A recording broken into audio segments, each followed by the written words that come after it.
개정안 반대하는 국회의원은 의원직을 사퇴하라. 사퇴하라! 사퇴하라! 사퇴하라!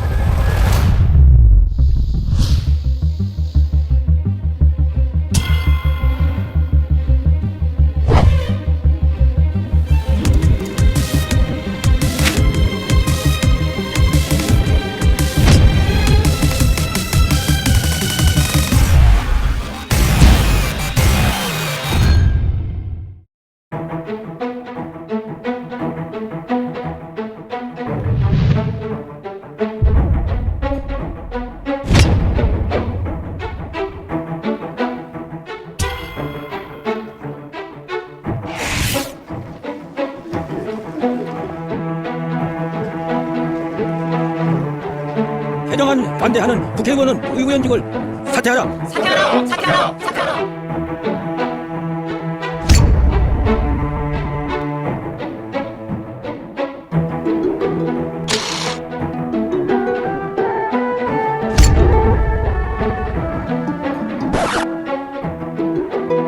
올해만 해도 국회가 몇 번 열리지를 못했잖아요. 행안위만 해도 2,000개가 밀려 있어요 지금. 근데 그거에 밀리다 보니까 지난해 11월 독일 검찰은 유대인 학살을 도운 혐의로 수용소 경비병 출신의 94살 남성을 기소했습니다. 73년 전 일을 추적해 끝까지 심판한 건데 처벌은커녕 훈장조차 박탈하지 못하는 우리의 현실과는 사뭇 대조적입니다. 이제 다음 선거까지 남은 시간은 249일. 그때까지 통과되지 못하면 상문법 개정안은 또다시 사라지게 됩니다.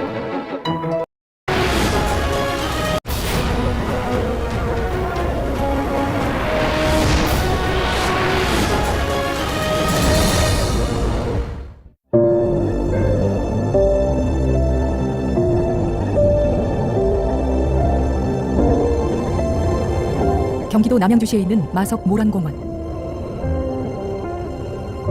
민주주의를 위해 헌신한 이들이 이곳에 한 명, 두 명씩 잠들면서 민주화 운동의 상징적인 장소가 됐다.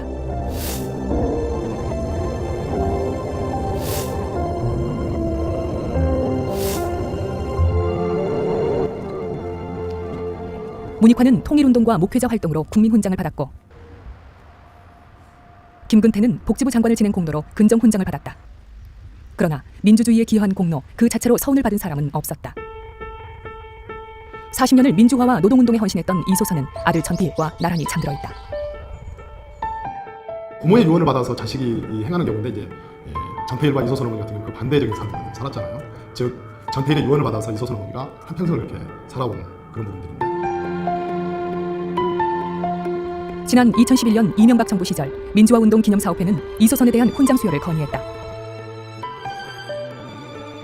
41년 동안 한국 민주화운동, 특히 노동운동의 데모, 어머니 이렇게 불릴 만큼 여러 차례 이제 이렇게 투어, 이렇게 수배, 실질적으로 노동자의 어머니로서 활동을 많이 하셨잖아요.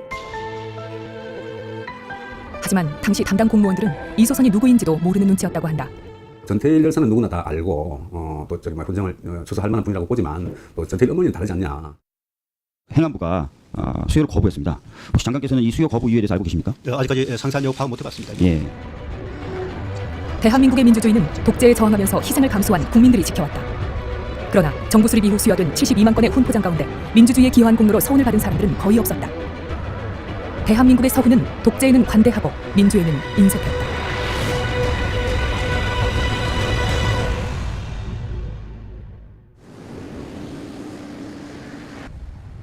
(5.16) 쿠데타에 성공한 박정희는 (4.19) 혁명 정신을 강조했다. 그는 마산의 3.15 의거 기념탑 준공식에도 직접 참석했다. 국가재건 최고회의 의장 자격으로 박정희 씨하고 테이프 커팅을 했습니다. 마산에 왔습니다. 그러니까 자기가 그날 중공식 하는 식사에서 이런 말을 했습니다. 5.16 혁명은 3.15 그 정신을 이어받았다고. 그 도도를 맞이해서 전국적으로 기념식이 베풀어졌는데, 박정희는 4.19 혁명 기념식에서 희생자들에게 직접 건국부장을 수여했다. 3.15 부정선거에 항의하다 숨진 사람 184명이 이날 건국부장을 받았다. 4.19 혁명에 도화선이 된 김주열도 포함돼 있었다. 부정과 불의의 항거에서 짓밟힌 주권을 다시 찾은 박정희는 이듬해 4.19에도 350명에게 다시 건국부장을 수여했다. 시위를 주도하거나 시위 중 부상당한 사람들로 부상자의 경우는 병원에서 포장을 전달받았다. 이게 건국부장이야. 이게 박정희 전 당시 국가재건 최고의 의장이 준 거예요. 이게. 다만 공적 심사가 정밀하지 못했는지 한 사람이 한 해에 2번 포장을 받는가 하면 어떤 이는 63년에 이어 70년에도 또 포장을 받았다. 그 총장이 보기에 이 사람은 4.19 혁명을 주도적으로 역할을 했다. 이렇게 이제 보고 이제 추천하면은 그 추천을 이제 받아서 한 거죠. 그저 이 최고에서. 그런데 4.19 유공자에게는 훈장이 아닌 포장이 수여됐다. 왜 그랬을까? 당시 건국 훈장은 3가지 등급이 있었는데 포장은 이보다 더 아래 등급에 해당했다. 박정희에게는 4.19 혁명 자체가 아니라 5.16을 빛내기 위한 4.19가 필요했다는 주장이 나온다. 4.19 학생혁명을 주도했던 그런 주도 세력들에게 마치 자기가 그 특혜를 베푼 것처럼 하는 방법이 하나 있었을 거고. 같은 기간, 즉 1962년과 3년 사이 박정희가 수여한 전체 훈장 내역을 보면 이 같은 주장이 이해된다. 박정희는 2년 동안 무려 6,667건의 훈장을 수여했다. 보국 훈장이 3,500여 건으로 가장 많았고 근정 훈장, 건국 훈장, 국민 훈장 순이었다. 특히 5.16 쿠데타에 기여한 공로가 1,063건이나 됐다. 그는 자신의 대통령 취임식 하루에만 1,019개의 훈장을 5.16 유공으로 수여했다. 유독 4.19 혁명 유공자에게만 훈장이 아닌 포장을 수여한 것이다. 정치 참여가 원천적으로 봉쇄되어 있는 상태에서 자신들의 그 군사 정권을 위협할 수 있는 세력은 학생밖에 없는 것이죠. 대학생들. 그래서 대학생들을 회유하는, 특히 그 4.19 혁명을 주도했던 주도 세력들을 회유하는 방법으로 그 학생 지도자들에게 건국 포장이랄까 이런 그 훈장을 준 것이죠. 대통령 취임 초기가 지나자 박정희의 4.19 유공자에 대한 서훈 수요는 뜸해졌다. 1964년을 건너뛰고 65년에 4.19 혁명 유공자 35명에게 건국 포장을 수여하는 방안이 총무처 주도로 추진됐다. 그러나 포상 안건은 차관회의에서 부결되고 국무회의에서 철회됐다. 표면상 사유는 건국 포장을 줄 수 있는 대상이 아니란 것이지만 대상자들이 원하지 않는 경우도 있었다. 나는 박정희 군부 독재하에서 주는 포장을 안 바꿨다고 그래가지고 내가 거절을 해서 학장을 당해가지고 신청 자체를 갖다가 청구자에서는 하지 않고 다 포기를 했으니까 나만 포기를 한 게 아니라. 박정희 대통령은 비상계엄령 선포에 제엄한 담화를 통해서 그 사이 민주화 운동은 계속 탄압받았고 다른 편에선 훈장이 수여되고 있었다. 국민들의 깊은 이해를 호소했으며 박정희는 국민의 거센 저항에도 불구하고 일본과의 수교를 밀어붙였다. 이후 그는 한일 수교에 기여했다며 일본 정치인들에게 훈장을 수여하기 시작했다. 우선 한일 협정 당시 일본 측 대표였던 3명에게 수교 훈장을 수여했다. 다음 해는 A급 전범으로 기소됐던 기시노부스키를 초청해 다시 수교 훈장 중 최고 등급인 광화장을 직접 수여했다. 이해에만 8명의 일본 정치인에게 수교 훈장을 수여했다. 일본인에 대한 훈장 수여가 급증하자 당시 외무부 내에서 문제가 제기될 정도였다. 발단은 일본 북해도 지사에게 수교 훈장 광화장이 추천되면서부터였다. 서운 업무를 담당하던 의전실이 이의를 제기했다. 우선 외국인에게 훈장이 남발되고 있다는 우려를 전한 뒤 일본 훈장을 받은 한국인은 6명인데 한국 훈장을 받은 일본인은 16명이나 돼 형평이 맞지 않으며 또 일본인에게 준 훈장은 대부분 공적이 없는 의례적인 서훈이었으며 훈격도 한국인은 비교적 낮은 반면 일본인은 높은 훈장을 받아 불균형이라고 지적할 정도였다. 걷잡을 수 없는 혼란 속에 과연 무엇을 생산하고 1969년 대통령의 3선 연임을 허용한 개헌안이 국회에서 변칙 통과되고 10월 17일 국민투표를 거쳐 헌법이 개정되면서 다시 한번 반독재운동이 불붙었다. 그러나 박정희는 이에 아랑곳하지 않고 국민투표 직후인 10월 25일 장관급 고위직 20명에게 근정훈장을 수여했다. 사유는 맡은 일을 열심히 해 국가 발전에 기여했다로 돼 있다. 3선 개헌을 처리한 데 대한 논공행상 성격이 짙어 보였다.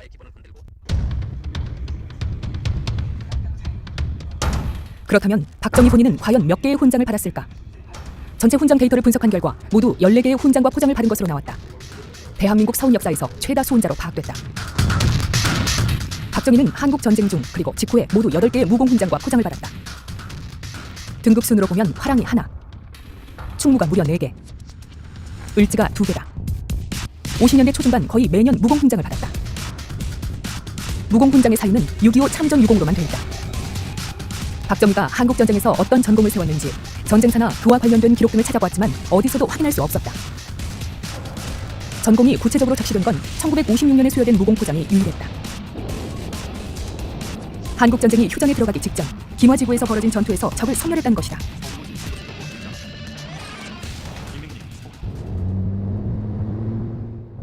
김화지구는 지금의 강원도 김화 지역 일대를 말한다. 철의 삼각지대 중 하나로 한국전쟁 막바지 중부전선에서 가장 치열한 전투가 벌어졌던 곳이다. 이곳에서 박정희가 1953년 5월부터 7월 사이에 적군을 섬멸했다는 것이다.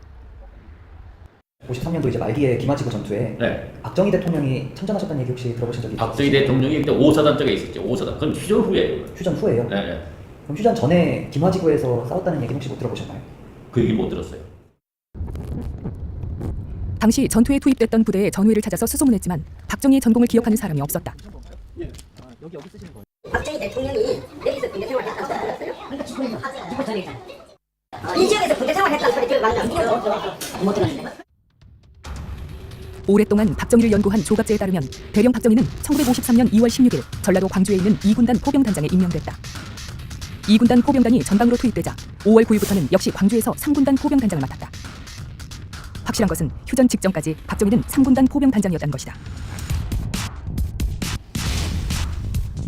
군사편찬연구소의 한국전쟁사에는 박정희가 전공을 세웠다는 시기에 3군단의 전투 기록이 나와 있다. 당시 양구지구 전투 등에 투입됐는데 투입부대와 부대장 명단에 3군단 포병단이나 박정희의 이름은 등장하지 않았다. 결국 박정희가 받은 8개의 무공 훈포장 모두에 대해 현재까지 나온 공식 자료로는 구체적인 무공 내역을 확인할 수 없었다.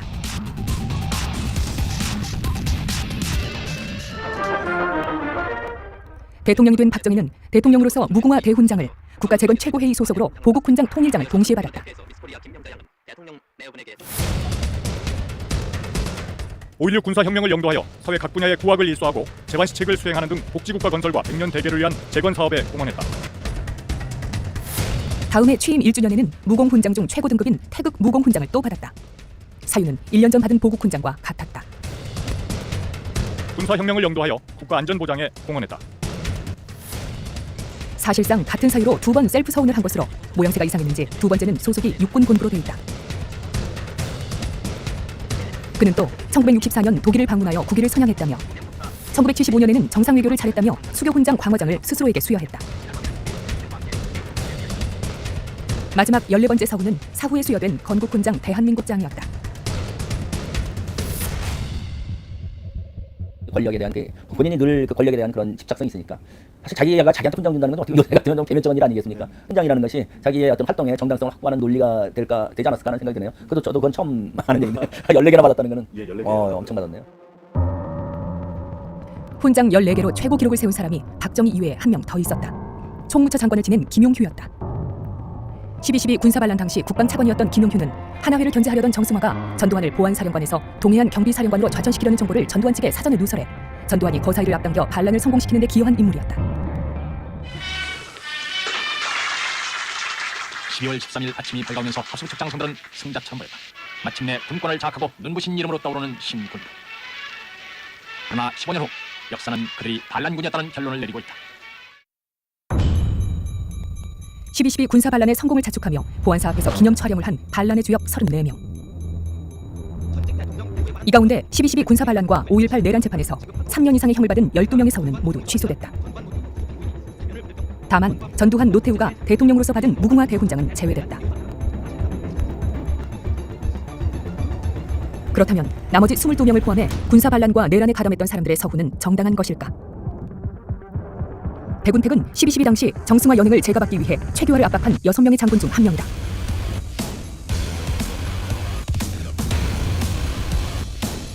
헌병 중령이었던 최성립. 후일 청와대 경호실 차장을 한 그는 감사원 사무총장을 지낸 성한옥과 함께 총격전을 벌이며 정승화를 연행한 인물이다. 당시 보안사 보안처장 정도영. 주요 지휘관의 통화 내용을 감청해 전두환에게 시시각각 보고한 인물이다. 수도경비사령부 대령이었던 김진영. 사령관이었던 장태환이 발견 즉시 사살하라는 명령까지 내렸을 정도로 그는 12.12의 핵심 인물이다. 김진영은 이후 육군 참모총장까지 오르지만 김영삼의 하나회 숙정으로 물러난다. 국방부 차관보였던 유학성도 12.12의 주연이었다. 유학성은 2심에서 징역 6년을 선고받았지만 대법원 판결 전에 사망했다는 이유로 그가 받은 13개의 훈포장이 모두 유효한 상태였다. 사진 속 34명 가운데 서훈이 취소된 12명을 뺀 나머지 22명의 서훈 내역을 조사했는데 확인된 것만 모두 102건이었다.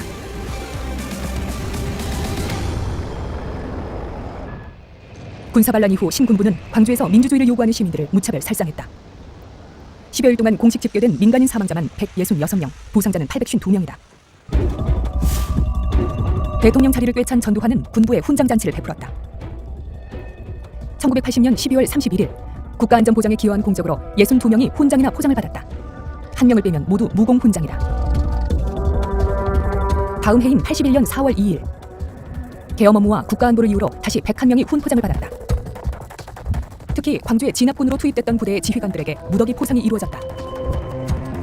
무자비한 진압에 앞장섰던 7공수여단의 신우식 여단장과 전교사 사령관으로 봉쇄작전을 지휘한 소준열도 포함되어 있다.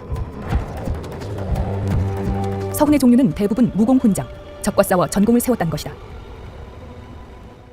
광주 시민을 걸어가는 시민들 남녀노소 불문하고 그냥 폭력을 행사하고 정말 잔인하게 학살했던 그런 자들이 훈장을 한 사람이라도 받았다고 해보세요.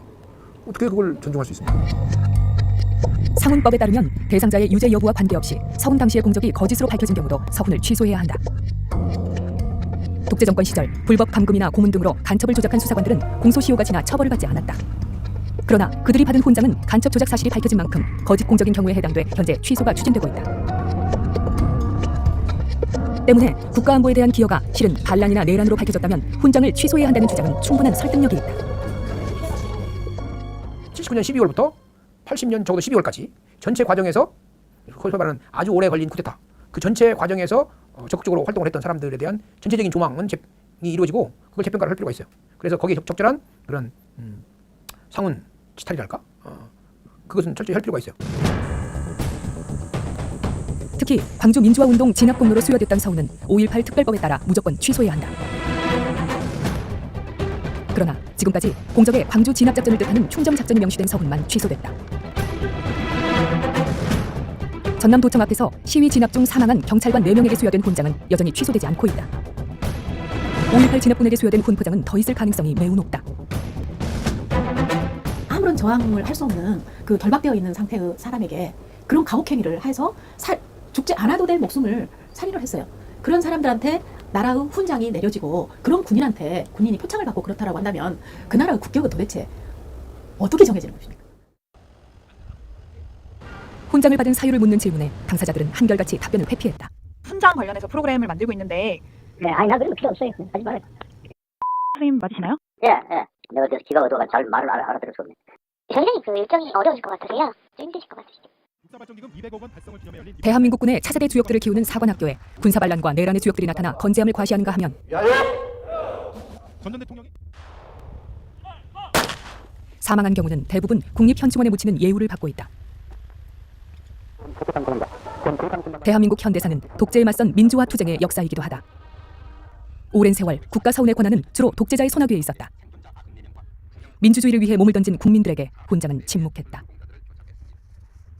2003년 2월 25일 대통령 노무현 4.19 혁명 유공자에 대한 서훈 수여가 재개된 것은 노무현 정부 때였다. 노무현은 2004년 93명, 2007년 71명의 4.19 혁명 유공자에게 건국포장을 수여했는데 시위에 적극 참여한 사람들까지로 대상을 확대한 것이 특징이었다. 이명박 정부도 2010년 4.19 혁명 50주년을 기념해 273명에게 대규모 포장을 수여했고 2012년에도 40명에게 건국포장을 줬다. 단기 4,993년 3월 15일 특히 당시 3.15 부정선거 항의 시위를 적극 보도한 기자들도 5명이 포장을 받았다. 각지에서는 눈앞에서 죽어가는 민주주의의 실체를 부인지 않고 몸부림치며 통곡했습니다. 이 중에는 김주열 시신을 촬영한 부산일보의 허종 기자도 포함돼 있었다. 2012년에는 또 4.19 혁명에 앞서 이승만 독재에 저항하던 사람들에 대해서도 일부지만 서훈이 이루어졌다. 2.28 대구 민주화운동과 3.8 대전 민주의거 관계자들이었다. 4.19 성공했기 때문에 지금 아직 만약에 그때 실패했다 하면 그때 우리는 어디에 계실는지 아무도 모르는 겁니다. 현재 국가가 민주화운동으로 공식 지정한 것은 모두 10개다. 이 가운데 지금까지 서훈이 수여된 것은 4.19 혁명을 중심으로 이승만 독재에 저항하던 운동들에 국한돼 있다. 특히 현 정부 들어서는 민주화운동 유공자에 대한 서훈은 사실상 중단된 상태다. 네, 다음은 박상정 민주화운동 기념사업회 이사장께서 국민께 지난 6월 10일 열린 60항쟁 공식 기념식에서 참석자들은 하나같이 87년 60항쟁이 대한민국의 민주주의 발전의 역사적인 계기였다고 말했다. 그러나 특별히 60항쟁을 기리자는 분위기는 느껴지지 않았다. 민주화운동을 기리기 위해 민주화운동 기념공원 조성과 민주화운동 보상법 제정 등 많은 노력을 기울여 왔습니다.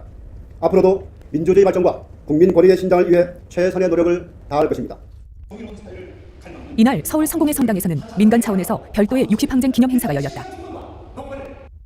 이한열 기억하시죠? 젊은이들의 피와 죽음 어느덧 외면당하고 왜곡당하고 오히려 몇몇 정치인들로 하여금 이용당하고 있습니다. 세월의 안타까운 죽음을 경험한 지 2년이 지난 구의역에서 그렇게 처참하게 도시락 가방 안에 사발면 하나 놓고 세상을 떠난 젊은이들의 그 안타까움을 외면하고 있는 한 우리는 이 60대 정신을 계승하고 있다고 볼 수 없습니다. 정부 공식 행사와 달리 민주주의의 후퇴를 우려하는 목소리가 이어졌다. 오늘 우리가 이만큼이라도 누리고 있는 이 민주주의는 박정철 이한열을 비롯한 수많은 희생과 또 이 자리에도 계신 우리 선배 원로 시민 여러분들의 노력으로 이만큼의 민주주의라도 달성했다고 생각을 하고 있습니다. 단순히 과거를 회고하는 6월이 아니라 이제 우리 앞에 주어진 이 엄청난 과제들을 해결해 나가는 6월 정신으로 제2의 6월 항쟁을 펼쳐나가는 날이 되어야 한다고 생각됩니다. 그러나 박정철, 이한열의 희생을 기리는 국가 차원의 예우는 없었다. 이한열이 최루탄에 피격된 장소에 세워진 동판만이 쓸쓸하게 그날을 되새기게 한다. 이제 쫙 이렇게 도망가고 이러면서 피격 장소를 특정할 수 있었던 것은 쓰러지는 이한열의 모습을 찍은 정태원의 사진 덕분이었다. 이 한 장의 사진은 수백만의 시민을 거리로 나오게 했다. 학생도 많지가 않고 이러니까 빨리 해산을 시키려고. 그래서 이제 학생들이 나가서 정문 앞에서 구호 몇 번 외치지 않았는데 그냥 막 들이 쏘더라고. 제타 쏘고. 60 항쟁은 20주년이던 지난 2007년에 이르러서야 국가기념일로 지정됐다. 전국적으로 연인원 500만 명이 20일 동안 거리로 쏟아져 나와 헌법을 바꾼 민주화 운동이지만 기념관조차 없다. 지금까지 기념식에 참석한 대통령은 노무현이 유일하다. 민주화 과정이라고 인정을 하는 거 이것 갖고는 이 죽은 사람들의 명예 회복이 안 돼요. 그래서 우리들은 또 법을 국회에 제출해서 4.19도 민주 지금 묘지가 형성이 돼 있고 5.18도 민주 묘지 국민 묘지로 지금 형성이 돼 있습니다. 4.19나 5.18이나 이 연장선이라고 저는 보거든요.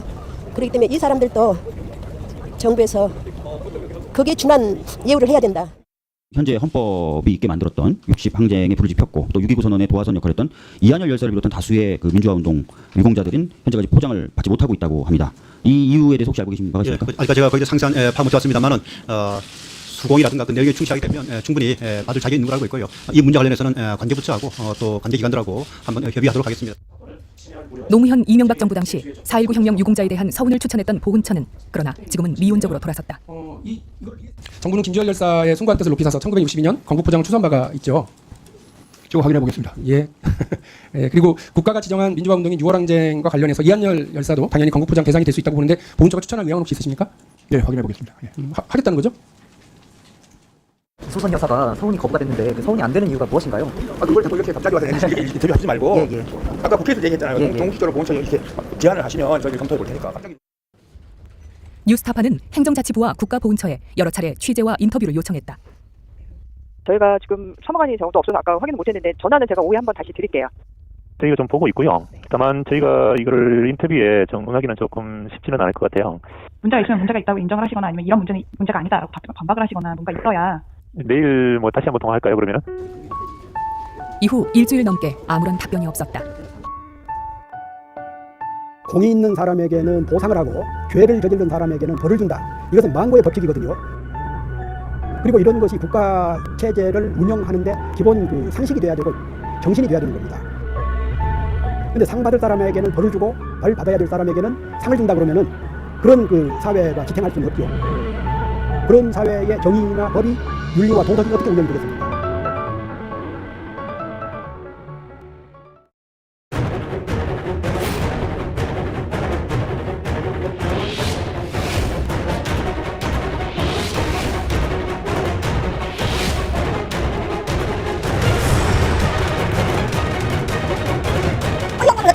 그래서 안 됩니다. 네, 내려가주세요.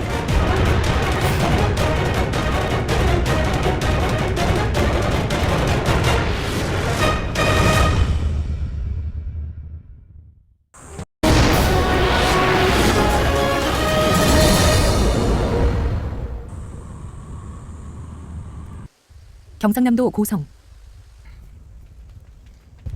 취재진은 한 독립운동가의 생가를 찾았다. 목동 책임보가 여기 다 있고. 후손이 뭔가를 꺼내왔다. 제가 갖다 놓고 또 올게. 예. 제가 도와드릴까요? 무엇인데?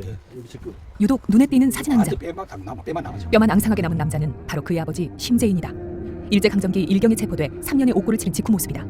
우리 어머니가 그 사진 앞에 아이고 저 아버지 여보 보고 막 덥석고 막 보시면서 우시는 거 아니나.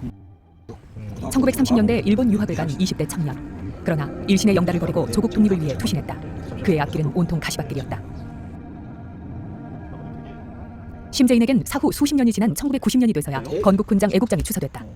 원래 요게 배가 쭉 하는 게 그때 당시에 뒤에 보면 독립운동을 했다는 이유로 아버지에게 중형을 선고하니까 같은 한국인이었다는 사실을 아들은 알고 있었을까? 예, 재판관의 이름이 나와요. 그 이 사실은 처음 아셨어요? 예, 전혀 모르고 뭐 당시에 일본 어떤 뭐 재판관 뭐 신분이 났다 그러면 알지 그 사람들이 뭐 어떤 예우를 받거나 그런 거 전혀 모르니까 이 사람들 참 독립운동가 심재인에게 잔혹한 형벌을 내렸던 한국인 판사들은 해방 이후 대한민국에서도 법관으로 승승장구했다. 뉴스타파 취재 결과 이들은 국가와 민족에 헌신한 이들에게 주는 대한민국의 훈장을 잇따라 받은 것으로 확인됐다. 살아가지고 훈장도 받고 그렇죠. 국가로부터 그렇죠. 호강스러운 예우를 다 받았구나. 그렇죠. 예. 참 이런 격시지감이 아니고 오늘날의 세상과 정의롭지 못한 그게 이제 참 흘러왔구나 하는 한탄스러운 밖에 안 한탄스러워. 당신 물 좀 주라. 시원한 물 좀.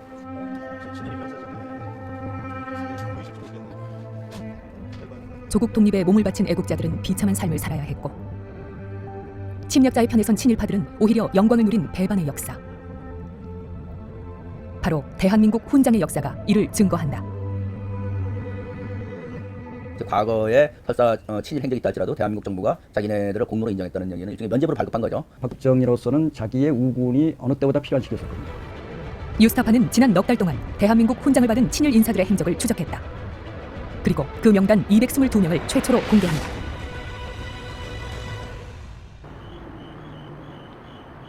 논계의 고장으로 유명한 경남 진주. 진주성과 촉성루가 조용히 잠들고 남강은 말없이 흐르고 있다. 올해 66인 강병현 씨에게 7월 14일은 회한과 그리움이 복받치는 날이다. 유복자로 태어난 강병현 씨. 병신년 7월 14일 음력 6월 11일 아들 병현은 아버님 어머님께 아뢰옵니다. 평범한 농부였던 그의 아버지는 1950년 한국전쟁이 일어나고 한 달쯤 논에서 김을 매다 경찰서로 불려간 뒤 목숨을 잃었다. 잠시 다녀오겠다고 한 게 마지막이었다. 회의가 있다고 그러는데 내가 잠깐 내가 오늘 일을 하니까 오늘 회의 참석 못하겠다 하고 말만 하면 오겠다 했는데 그럼 어머니 국수 그냥 다 삶았으니 이거 자시고 가라 그러니까 아니다. 헛헛 가서 오늘 회의에 참석 못하니까 이야기만 하고 발이 와서 그때 국수 먹겠다 하고 가신 거죠. 거기를 끝이라는 거죠. 마지막 식사도 못하고 떠난 아버지가 한유된 어머니의 유언. 아버님 그동안 배를 많이 보았다. 많이 해라. 그래서 되도록이면 좀 많이 체를 좀. 진주시 명성면에서는 강씨 말고도 여러 명이 같은 날 제사를 지낸다. 모두 한날 한시에 죽임을 당했다. 어머님은 아버지가 분명히 나쁜 짓 한 것도 없고 안 죽었다 돌아올 것이다 해서 그때 매일 밥을 챙겨가지고 항상 이 구두막에 구두막 그러시더라고. 가슴이 탁 막혀가지고 말이 안 나와 사실은. 계속 때 내가 말을 못해서 못하는 게 아닌데 그게 딱 서면은 눈이 캄캄해지고 여기 다 말이 안 나오죠. 이들은 한국전쟁 초기 보도연맹 민간인 학살 피해자의 유족들이다.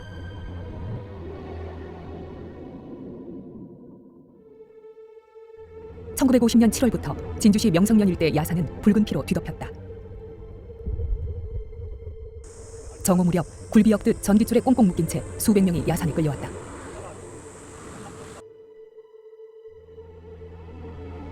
전선이 있으면 지나서 그걸 가지고 뒤를 뭉키고 그 다음에 모줄을 옛날에 모로 심었거든. 모줄로 이제 주님 모델에서 보상팀 문제 그놈을 그다 가지고 그래 보통 두석 이런 게 있어요. 강병현 씨의 아버지도 영문도 모른 채 이렇게 끌려왔다. 그리고 차례로 죽임을 당했다.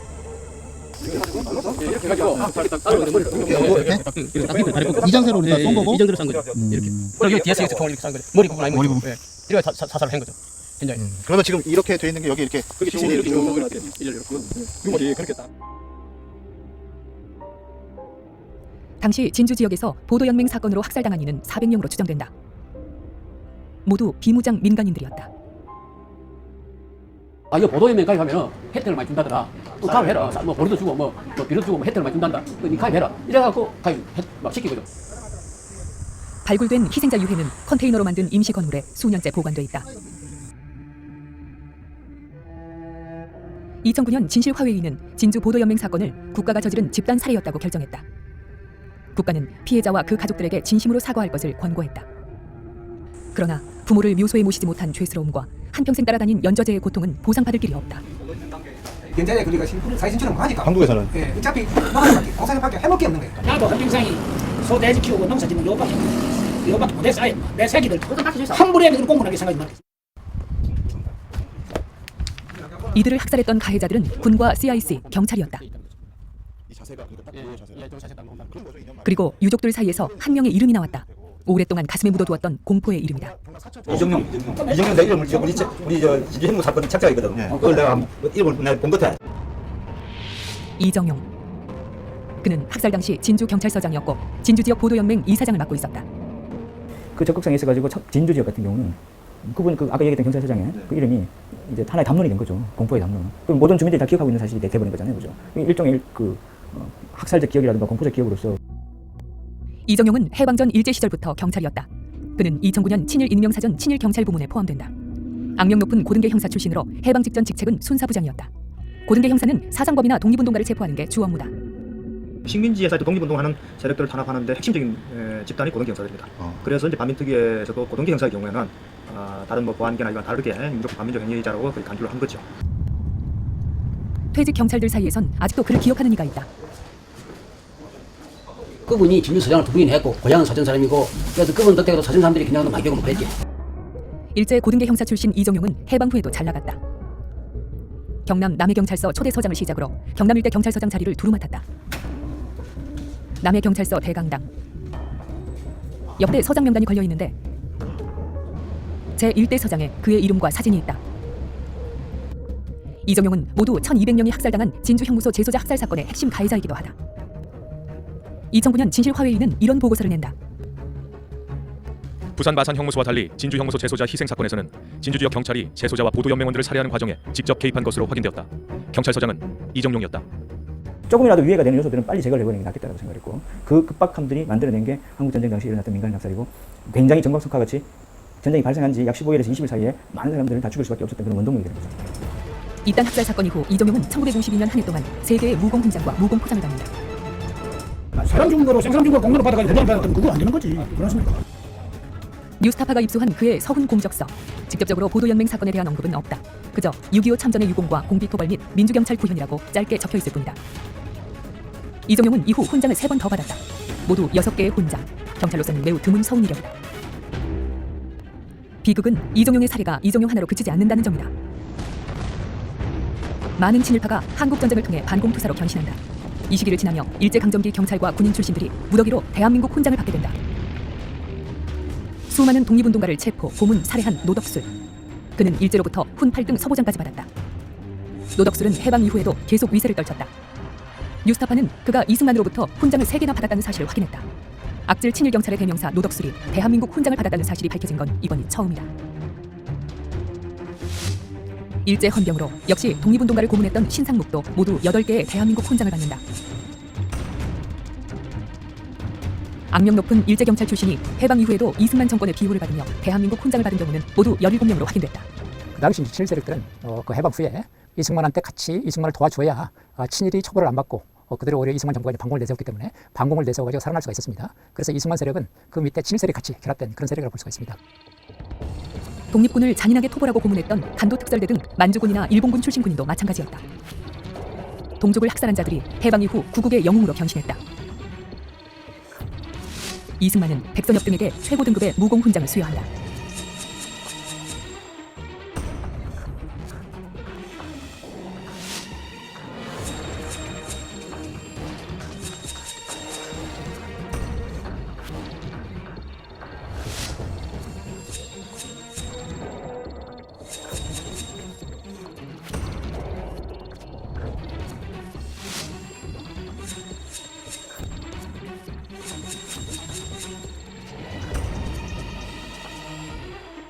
우리 민족 최대의 비극, 한국전쟁.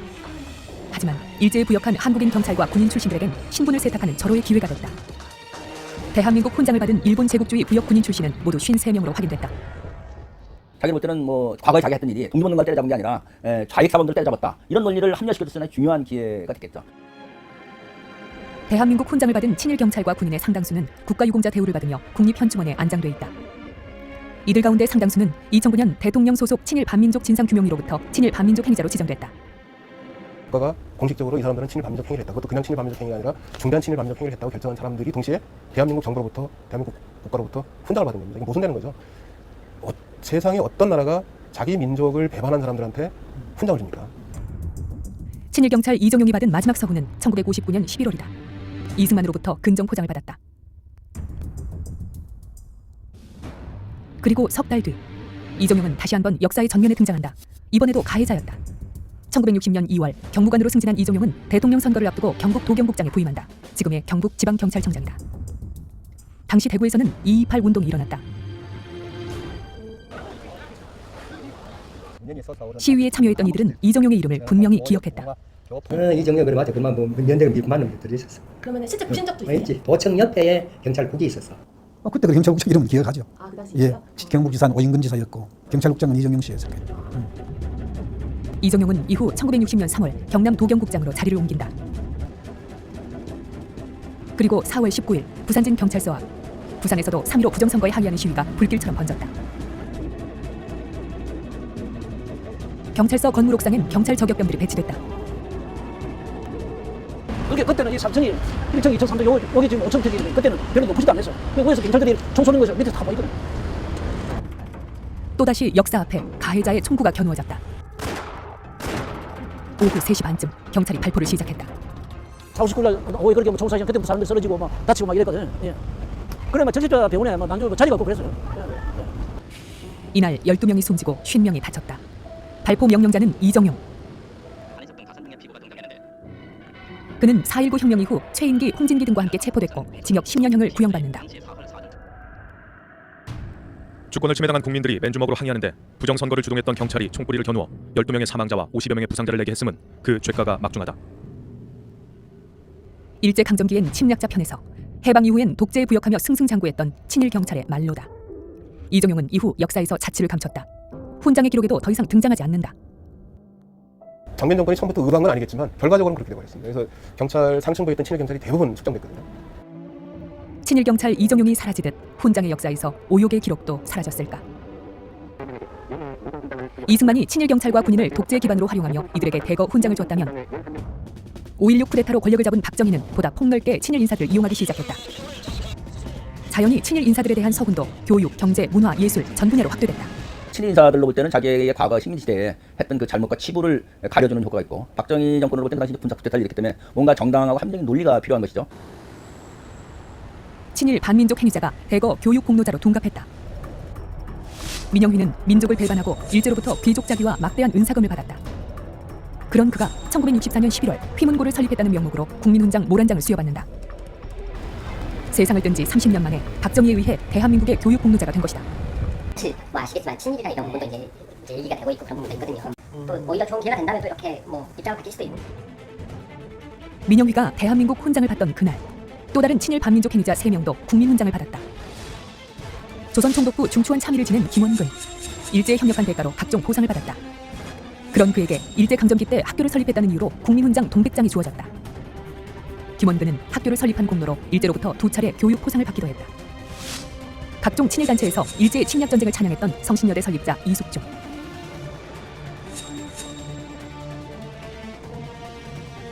황국신민을 주창하고 징병을 독려했던 상명대 설립자 배상민,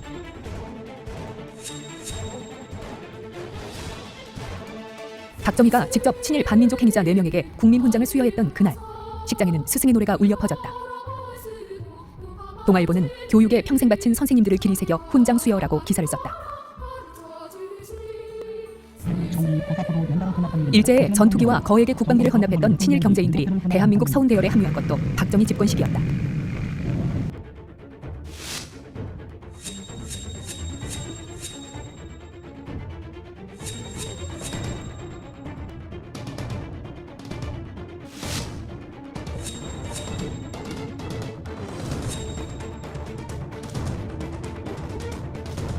대한민국 훈장을 받은 친일 인사 중에는 일제의 훈장과 포상을 받은 이도 적지 않았다. 일제로부터 훈장을 받은 사람, 특히 뭐 훈장을 받은 사람은 더 많을 것도 없고요. 훈장을 받지 않았다고 하더라도 일제강점기에 일제 식민통치 침략전쟁에 협력한 사람들은 적어도 정상적인 국가라면, 대한민국이 정상적인 국가라면 서운을 하지 않는 것이 마땅합니다. 그렇다면 대한민국 훈장을 받은 친일파의 전체 규모는 어느 정도일까? 뉴스타파는 민족문제연구소와 공동으로 대한민국 전체 서훈 내역 72만 건과 친일 인명사전에 등재된 친일파 명단을 하나하나 대조하며 행적을 확인했다. 그러나 1950년대 서훈자의 경우 주민번호 등 인적 사항이 제대로 기재되어 있지 않았다. 이 때문에 동명이인 여부를 확인할 수 없었다. 전체 상훈을 관리하는 정부도 제대로 된 기록이 없다고 했다. 그분이 거라는 유추를 해볼 수 있는데 확신할 수는 없는 상황인 거죠. 행정부에서도 그분이 거라고 가정은 할 수 있겠지만 확신이 안 쓴다는 거죠. 그렇게 똑같습니다. 판단하는 게. 결국 현장 조사를 병행해야 했다. 국립현충원을 찾아 묘비에 새겨진 친일 인사의 훈장 내역을 적어나갔다. 넉 달 동안의 현장 확인 과정을 통해 친일 인사에게 수여된 대한민국 훈장의 규모를 최초로 파악할 수 있었다.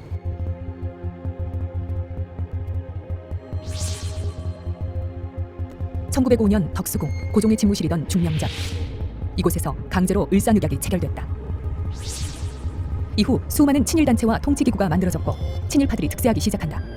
지금의 서울시립미술관, 일제강점기 수많은 독립운동가들이 재판을 받았던 경성재판소가 있던 곳이다. 일제강점기 판사와 검사 출신 21명이 해방 후 대한민국 훈장 35개를 받은 사실이 확인됐다. 서울시청 별관 자리에는 조선총독부 자문기구인 중추원이 있었다.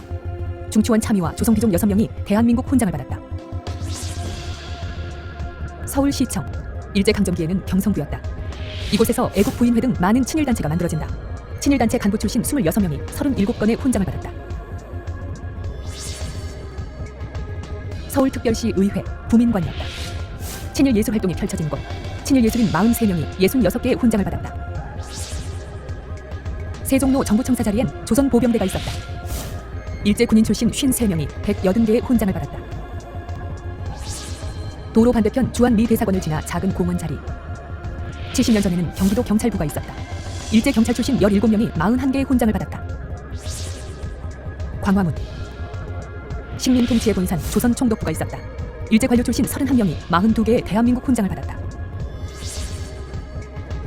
정부 수립 이후 훈포장을 받은 친일 인사는 모두 222명.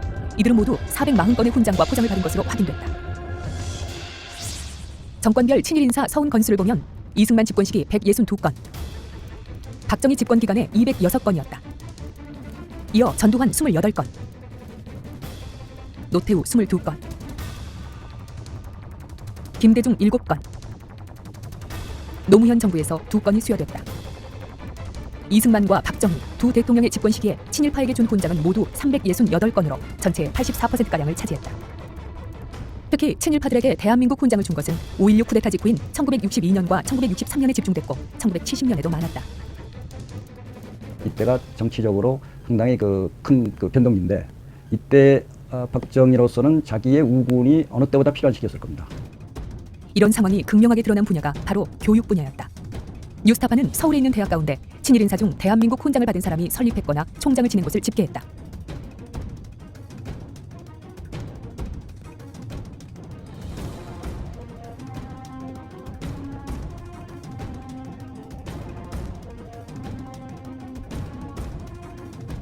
모두 15개의 대학이 확인됐다.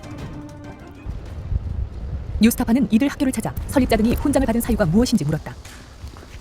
그러나 대부분 훈장 받은 사실조차 언급하기를 꺼렸다. 안녕하세요. 어떻게 나 직접 비밀로서 물어보면 큰일 날 것 같아요. 여기는 공부하는 주제 그런 거 하는 거잖아요. 학교 입장에서 좋을 건 없을 것 같아요. 뭐 저희뿐만이 아니고 모든 대학교들이. 일부 학교에서는 아예 취재를 막았다. 여자분들 저희 학교 들어가시면 안 되세요. 다 치고 나가시고 그래서 안 됩니다. 내려가 주세요. 뉴스타파는 여성 교육계 인사를 대상으로 그들의 인맥 관계망을 분석했다. 일제강점기의 친일 행적을 추적해 해방 이후 행적과 비교했다. 1937년 애국금차회가 만들어진다.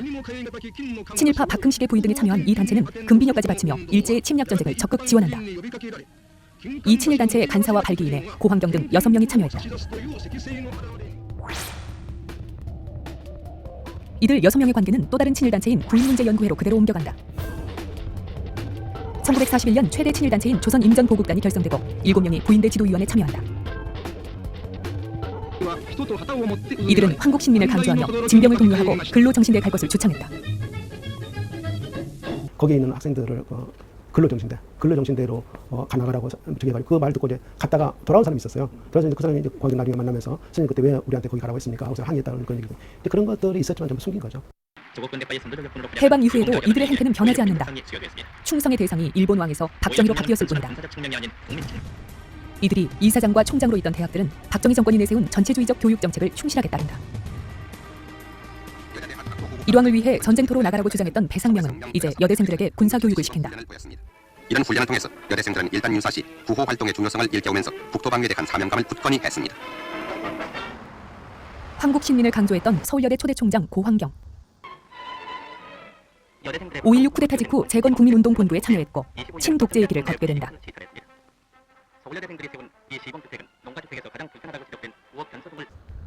성신여대 설립자 이숙종은 유신 독재를 미화했고 1973년 유정회 국회의원이 된다. 김환란은 5.16 쿠데타 직후 군사정권 지지를 호소했다. 그리고 한 달 뒤 이화여대 학생들은 건설의 노래와 무용을 선보인다. 이화여대 학생들이 건설의 노래에 맞춰 무용을 시범하고 있습니다.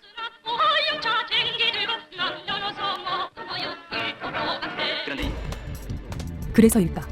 친독재의 길을 걸었던 이들 친일 인사들에게 수여된 훈장의 공적에는 유독 국민교육헌장 이념 구현 유공이 많다. 교육치거라고 하는 것이 이제 일제시대에 있었는데 교육치거를 이제 국민교육헌장으로 바꾼 것뿐인데 근데 이 사람들은 그 식민지시대에도 그 전쟁을 합리화시켜주기 위해서 한국시민 서사교육하고 한국시민교육을 시키지 않습니까? 그래서 이 사람들이 68년에 국민교육헌장이라는 것은 이 사람들한테 아직 상당히 친연성이 가까웠을 것 같아요. 고향에 돌아온 듯한 느낌. 친일 문화 예술인들의 독재자에 대한 헌사 또한 교육 분야 못지않다. 동화 작가로 또 고향의 봄 작사가로 잘 알려진 이완수. 고향 마산에 그의 문학관이 있다. 그는 1984년 전두환으로부터 금관 문화훈장을 받는다. 공적 사유에는 문학단체를 통해 항일투쟁과 아동문학 발전 기여라고 돼 있다. 하지만 이완수가 1942년 일제강점기에 쓴 동시를 보면 항일투쟁이라는 단어가 무색해진다. 지원병을 보내며 지원병 형님들이 떠나는 날은 거리마다 국기가 펄럭거리고 소리 높이 군가가 울렸습니다. 반자의 소리는 하늘에 찼네. 나라를 위하여 목숨 내놓고 전장으로 가시려는 형님들이여, 우리도 자라서 어서 자라서 소원의 군인이 되겠습니다. 굳센 일본 병정이 되겠습니다. 이원수는 친일 인명사전 문학인 명단에 등재된다. 이제 공부가 말하는 이분법적 논리를 보면 이제 그게 옳다 그르다 이런 단순한 논리를 보면 잘한 것도 있고 잘못한 것도 있다 그러면. 대한민국에서 훈장을 받은 친일 미술인들은 일제강점기 어떤 작품을 남겼을까?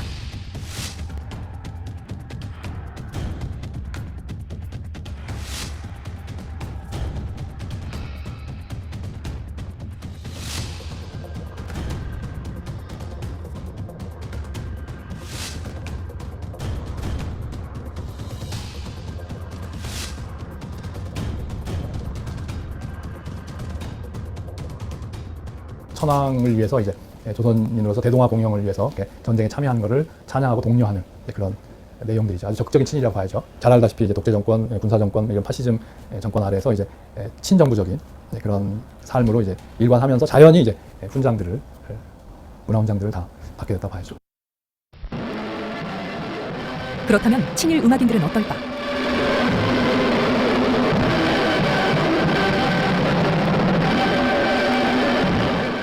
애국가의 작곡가 안익태. 일제강점기 독일 등 유럽을 돌며 일제의 침략전쟁을 미화하는 음악회를 지휘했다. 그의 대표곡인 에텐라쿠, 일왕즉위식 축하작품으로 연주됐다. 그는 해방 이후 이승만 80회 생일 경축음악회도 직접 지휘했다. 그리고 이 자리에서 이승만으로부터 대한민국 첫 문화포장을 수여받는다. 만주국 10주년 경축음악회에서 연주를 한 김동진.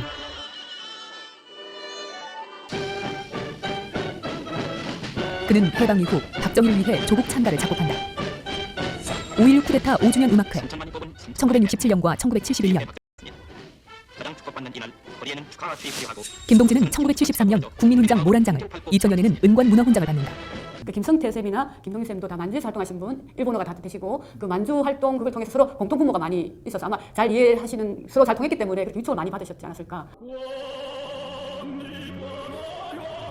동심초 등으로 우리에게 익숙한 친일음악인 김성태.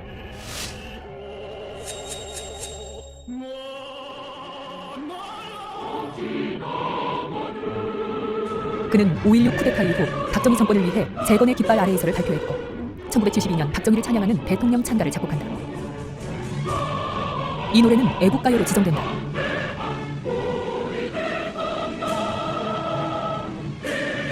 김성태는 박정희로부터 세계의 훈장을 받는다. 박 정권 입장에서는 애국심 고치 굉장히 중요한 거예요. 왜냐하면 그 애국심의 그 위에는 박 대통령이 있는 것이고 국민들이 하나 단결돼가지고 다 이렇게 밀어줘야지 국가가 이제 지도하기도 쉽고 애국심이라는 것은 이제 모든 독재자들이 이용하는 굉장히 위험한 정서가 아닐까. 전남 목포에 있는 양동교회. 100년이 넘는 역사를 자랑한다. 독립운동가 박연세는 이곳 목사로 재직하다 1942년 체포됐다. 그는 해방 1년 전 대구 형무소에서 옥사했고 1990년 건국훈장 애족장에 추서됐다. 광주에 살고 있는 그의 후손을 찾았다. 후손에게 외할아버지인 박연세의 판결문을 보여줬다. 박연세 목사님의 판결문 여기 보면 오승근 이렇게 돼 있거든요. 한국인이에요. 또 하나 판사는 여기 조선총독부 판사 방순원이에요. 42년도에 목포와 대구 2심에서 판결을 내리신 분이거든요. 그 분명히 잘못된 길을 간 거죠, 이 사람들은. 그 당시에는 이분들이 그런 걸 몰랐겠어요. 그러나 그런 어떤 자기의 소신이랄까 이런 걸 지키지 못한 거 아니겠습니까? 독립운동가 박연세를 재판했던 일제판사 방순원은 해방 이후 대법관까지 영전했고 모두 3개의 훈장을 받았다. 오승근은 반민특위 당시 친일 목사 정인과를 변호한 전력이 있다. 그는 서울지방변호사회 회장도 지냈고 1986년 국민훈장 모란장을 받는다. 지금이라도 뭐 살아계신다면 우리 가족들에게가 아니라 우리 민족에게 대한 어떤 반성이나 우리 기독교에서 말하는 회개 같은 게 좀 있어야 되지 않겠어요? 그런 게 딱 한 번이라도 있었으면 나중 늦게라도 그런 마음이 좀 있었으면 하는. 이거 이제 돌아가셨다니까.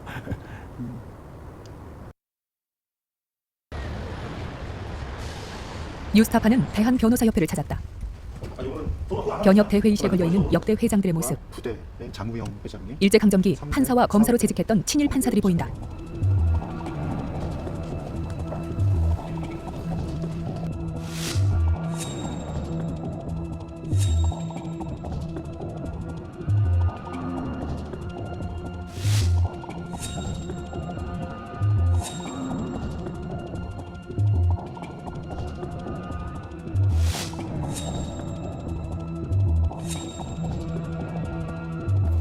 뉴스타파는 후손을 대신해 독립운동가의 중형을 내린 재판에 한국인 판사들이 참여했던 일제 판결문을 보여줬다.